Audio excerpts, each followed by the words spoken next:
जी नाज़रीन, अवां सां नापरकोट थाणे जी हद मां अफ़सोसनाक ख़बर जी आगाही शेयर कंदा हलूं त जवाबदार नसरू चाचड़ तरफ़ां 10 विरनि जे मासूम नींगर ज़हीर चाचड़ खे घुटा ॾेई मारण जी कोशिश। नींगर जे रड़नि ते ॻोठाणनि नींगर खे बचाए वरितो। नापरकोट पुलिस खे इतलाह। पुलिस जवाबदार ऐं मुतासिरा नींगर खे थाणे ते खणी 20,000 रुश्वत एवज़ जवाबदार खे छॾे ॾिनो। वाक़े जो केस दाख़िल न थियो।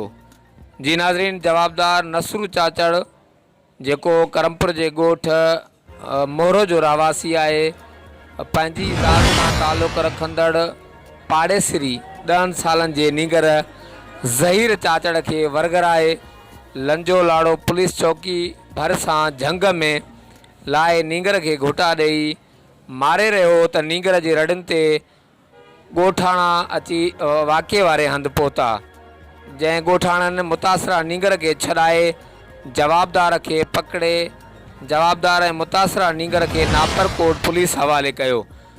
नापरकोट पुलिस थाणे ते ई अदालत लॻाए 20,000 रुश्वत एवज़ जवाबदार खे बाइज़त तौरु बरी करे छॾियो, जॾहिं त वाक़े जो केस दाख़िल न थी सघियो।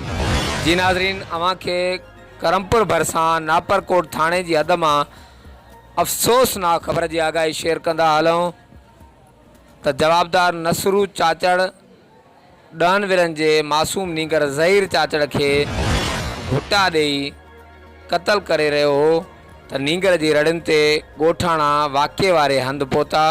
ॻोठाणनि नींगर खे बचाए नींगर ऐं जवाबदार खे नापरकोट पुलिस हवाले कयो।